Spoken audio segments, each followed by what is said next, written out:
नई राष्ट्रीय शिक्षा नीति पर हरियाणा के शिक्षा मंत्री कंवरपाल गुर्जर ने अपनी प्रतिक्रिया देते हुए इसे बहुत बेहतर बताया। उन्होंने कहा कि नई शिक्षा नीति लाखों लोगों से पूछने के बाद और बड़े ही गहनता से किए गए अध्ययन के बाद बनाई गई है।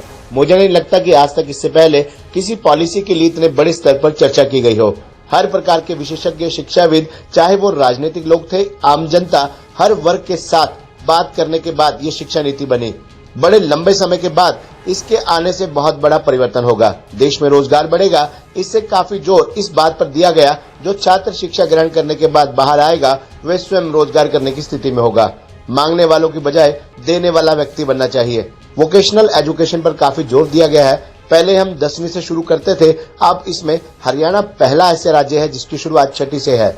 हमने की है। 90,000 से ज्यादा विद्यार्थी 6ठी क्लास में हमारे पास है। पहले 9वीं क्लास में है हमारे पास 1,96,000 विद्यार्थी जो वोकेशनल कोर्स एजुकेशन ले रहे हैं। हम किट देने वाले भी पहला ऐसा राज्य है जो किट दे रहे हैं ताकि बच्चे पूरा ट्रेंड होकर बाहर आए। जैसे पहले इंग्लिश भाषा पर काफी जोर दिया जाता था, लेकिन अब मातृभाषा और जहां की जो भाषा है लोकल लैंग्वेज पर भी जोर दिया जाएगा। दुनिया का तजुर्बा यही है कि जिन राज्यों ने अपनी भाषा अपनाई वहां के नतीजे अच्छे हैं। जिन लोगों ने दूसरी भाषा पर जोर दिया वहां के नतीजे अच्छे नहीं आए। हमारे यहाँ भी बड़ी संख्या में ऐसे विद्यार्थी हैं, केवल और केवल इसी वजह से उन्होंने पढ़ाई को बीच में ही छोड़ दिया, क्योंकि उनकी इंग्लिश अच्छी नहीं थी। उनके पास योग्यता थी, लेकिन इसकी वजह अब शिक्षा नीति में परिवर्तन किया गया है। इस प्रकार की छूट दी गई कि उदाहरण के तौर पर कोई साइंस विषय का बच्चा है, लेकिन उसकी महारत संगीत में है, लेकिन वो बीएससी कर रहा है, अब वह संगीत में नहीं जा सकता। लेकिन नई शिक्षा की नीति के अनुसार अब इस प्रकार की छूट दी गई है कि अगर कोई और विषय लेना चाहता है तो ले सकता है। अगर कोई 1 साल का कोर्स करेगा तो उसे भी सर्टिफिकेट मिलेगा। 2 साल पर उसे डिप्लोमा मिलेगा। 3 साल पूरे होने पर डिग्री मिलेगी। अगर कोई 1 साल ही केवल पढ़ पाता है तो ऐसा नहीं कि उसका 1 साल खराब हो जाएगा, उससे भी सर्टिफिकेट दिया जाएगा। आदरणीय प्रधानमंत्री द्वारा कहा गया है कि पूरे देश में 2030 तक नई शिक्षा नीति लागू कर दी जाएगी और हरियाणा में हम 2025 तक इसको लागू कर देंगे। हमने इसमें काफी काम कर लिया है। 4,000 प्ले स्कूल हम खोल चुके हैं। 4,000 और खोले जाएंगे। नई शिक्षा नीति युवाओं के भविष्य निर्माण में बेहतर साबित होगी। देखिए, नई शिक्षा नीति बहुत बड़े अध्ययन के साथ, मैं समझता हूँ लाखों लोगों से पूछने के बाद शायद आज तक कोई भी ऐसी पॉलिसी नहीं होगी जिसका इतने बड़े लेवल पे जिसकी चर्चा की गई हो। हर प्रकार के विशेषज्ञ, चाहे वो शिक्षाविद थे उनके साथ ही बातचीत की गई, चाहे वो राजनीतिक लोग थे उनसे बातचीत की गई, जो आम आदमी था उससे बातचीत की। हर वर्ग के साथ बातचीत करने के बाद तो ये शिक्षा नीति बनी है बड़े लंबे टाइम के बाद। और मैं समझता हूँ कि इसके आने से बहुत बड़ा परिवर्तन होगा देश में। रोजगार बढ़ेंगे।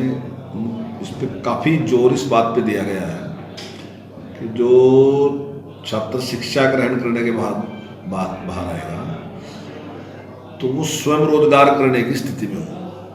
मांगने वाले की बजाय देने वाला व्यक्ति बनना चाहिए। इसलिए कौशल रोजगार के जो रोजगार है उस पर काफ़ी जोर उसमें दिया गया है। वोकेशनल एजुकेशन पे काफ़ी जोर दिया गया है। जहाँ हम पहले 9th क्लास से शुरू करते थे, अब 6ठी क्लास से शुरू करते हैं। मैं समझता हूँ हो सकता है कि शायद हरियाणा पहला स्टेट ऐसा हो जिसने उसकी शुरुआत की है। अब की बार हमारे पास 90,000 से ज़्यादा स्टूडेंट जो हैं वो 6ठी क्लास में हैं और पहले 9th में हमारे पास 1,96,000 स्टूडेंट हैं जो वोकेशनल एजुकेशन ले रहे हैं। और हम किट देने वाले भी शायद हम ही पहले स्टेट हैं जो उनको किट भी दे रहे हैं ताकि बच्चे पूरा ट्रेंड होकर बाहर जाएँ, वो काम करें। दूसरे इस पे और इस बात पर जोर दिया गया, जिससे पहले अंग्रेजी में बहुत जोर रहेगा तो उसमें मातृभाषाओं पे ज़्यादा जोर दिया गया कि जहाँ की जो भाषा है उसमें उसको एजुकेशन देनी चाहिए बच्चे को। हिंदी में भी जोर है और वहाँ की अगर कोई लोकल लैंग्वेज है उसमें जोर है। दुनिया का भी जो तजर्बा है वो यही है कि जहाँ जिन स्टेटों ने अपनी भाषा पढ़ाई ना वहाँ के रिजल्ट अच्छे हैं। अपनी भाषा पढ़ाई ना वहाँ के रिजल्ट अच्छे हैं। और जिन लोगों ने दूसरी भाषा पे ज़्यादा जोर रखा वहाँ के रिजल्ट उसके मुकाबले में अच्छे नहीं हैं। हमारे यहाँ भी इंग्लिश पे बहुत ज़्यादा जोर रहा और बहुत बड़ी संख्या में ऐसे स्टूडेंट हैं जो केवल और केवल इसी वजह से उन्होंने पढ़ाई को बीच में छोड़ दिया, ड्रॉप आउट कर दिया कि उनकी इंग्लिश अच्छी नहीं थी। हालांकि ऐसा था कि उनके पास योग्यता थी लेकिन इसकी वजह से तो उस सारे के सारे में एक परिवर्तन किया। दूसरा, इस प्रकार की भी छूट दी गई कि जैसे कोई साइंस साइड का बच्चा है लेकिन एक विषय ऐसा है जिसमें उसकी महारत हासिल है। मान लीजिए संगीत में उसकी महारत हासिल है, लेकिन अगर वो बीएससी कर रहा है तो फिर संगीत में तो नहीं हो जा सकता। तो अब इस प्रकार की भी छूट दी गई कि अगर वो कोई और सब्जेक्ट भी लेना चाहता है तो वो सब्जेक्ट भी वो ले सकता है। और भी इस प्रकार की छूट दी गई कि जैसे बच्चे ने 1 साल का एक कोर्स, मतलब उसका जो डिग्री उसने लेनी थी वो तो 3 साल की थी, लेकिन वो केवल और केवल 1 ही साल पढ़ा, तो अगर 1 साल भी पढ़ा तो उसका उसको सर्टिफिकेट मिलेगा। अगर 2 साल पढ़ा तो उसका डिप्लोमा उसके मिलेगा, 3 पढ़ेगा तो 3 साल की डिग्री मिलेगी। ऐसा नहीं होगा कि 1 साल पढ़ा तो उसका पूरा पूरा साल ही खराब हो गया। तो ऐसे बहुत से परिवर्तन किए जो काफी लाभदायक हैं, सबने उसकी सराहना की है। और हमारा प्रयास ये है कि माननीय प्रधानमंत्री जी ने कहा है कि 2030 तक पूरे देश में सभी ने इसको लागू करना है, लेकिन माननीय मुख्यमंत्री जी ने कहा कि हम 2025 तक इसको लागू करेंगे, और हमने उसमें काफी काम कर लिया। जैसे प्ले स्कूल है हमारे, तो 4000 हमने पिछली बार हमने 4000 की घोषणा माननीय मुख्यमंत्री जी इस बार की है, और हमने उस पर काम शुरू कर दिया। वोकेशनल एजुकेशन के बारे में मैंने आपसे बता ही दिया कि हमने सिटी से शुरू कर दी और उसमें काफ़ी आगे हैं दूसरों के।